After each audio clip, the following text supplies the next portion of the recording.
Troisièmement, facteurs cinétiques. Les paramètres qui modifient la durée d'évolution du système chimique sont appelés facteurs cinétiques.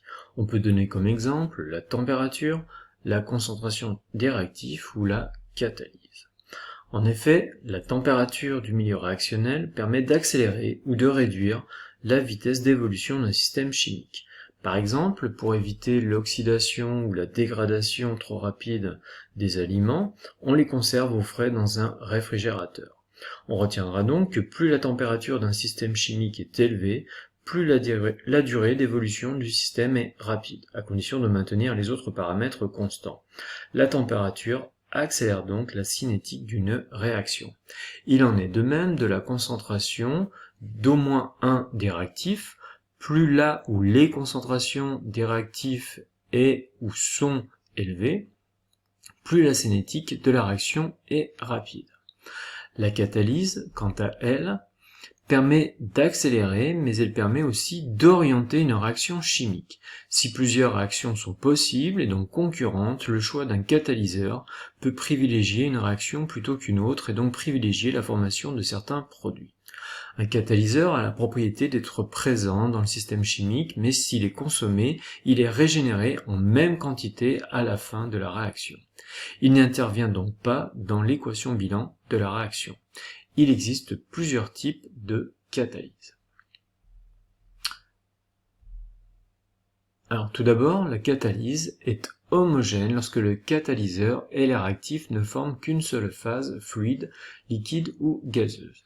Alors voyons le cas de la dégradation de l'eau oxygénée en eau et en dioxygène, qui est, à température et pression ambiante, une réaction de cinétique lente. Mais lorsqu'on introduit des ions fer3 qui sont présents en solution aqueuse dans de l'eau oxygénée, on va observer assez rapidement la dégradation en eau et en dioxygène de l'eau oxygénée.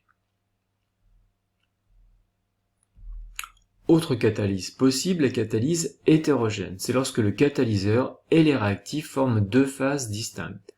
C'est le cas si on reprend de l'eau oxygénée, mais cette fois avec un autre catalyseur qui est un morceau de platine et qui est sous forme solide. Donc on obtiendra deux phases, une phase solide et une phase liquide. Et là encore, on va observer rapidement la dégradation de l'eau oxygénée en eau et en dioxygène, puisqu'on observe la formation de bulles de dioxygène sur la surface du morceau de platine. La catalyse est enzymatique lorsque le catalyseur est une macromolécule d'origine biologique, une enzyme. Donc c'est le cas, par exemple, de la catalase, qui est une enzyme produite par des bactéries. Là encore, si on les met en contact avec de l'oxygéné, on observe rapidement la formation de dioxygène et donc la dégradation de l'eau oxygénée. Quatrièmement, loi de vitesse d'ordre 1.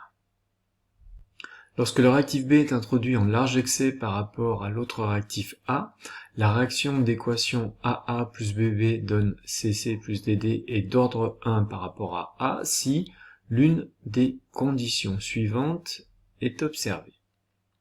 Alors soit le temps de demi-réaction T1,5 est indépendant de la concentration initiale, notée concentration de A à la date 0. Donc par exemple que l'on prenne une concentration initiale qui est A0 ou A'0, on trouve toujours la même durée T1,5 pour atteindre la concentration A0 sur 2 ou A'0 sur 2.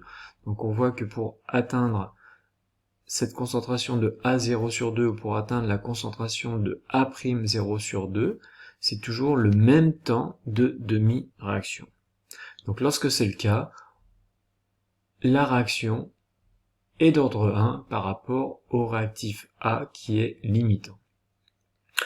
Autre possibilité, c'est si on a une loi exponentielle de l'évolution de la concentration de A en fonction du temps, du type concentration de A à la date T est égale à la concentration de A initiale ou à T0 fois exponentielle moins K fois T.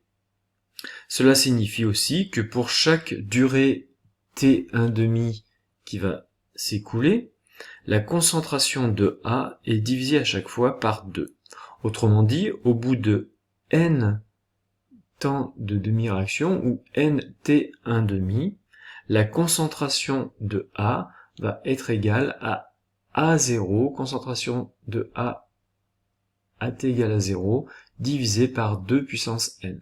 Donc par exemple, si on a la concentration initiale de A qui est égale à A0, au bout de T1,5, la concentration de A sera de A0 sur 2, au bout de 2T1,5, la concentration de A sera de A0 divisé par 2 puissance 2, ou A0 sur 4, au bout de 3T1,5, la concentration de A sera de A0 divisé par 2 puissance 3, ou encore A0 sur 8.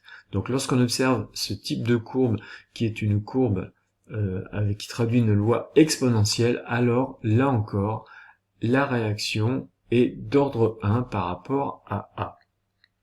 On peut aussi tracer le logarithme népérien de la concentration de A en fonction du temps. Si on observe une droite, alors la réaction est d'ordre 1 par rapport à A.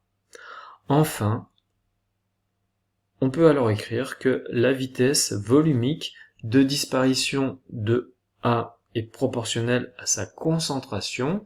Vitesse de disparition de A à la date t est égale à une constante de proportionnalité K1 multipliée par sa concentration à la date t, ou la vitesse d'apparition de C est proportionnelle à la concentration de A, vitesse d'apparition du produit C à la date t est égale au produit d'un coefficient de proportionnalité qui cette fois est noté K2 multiplié par la concentration de A à la date t.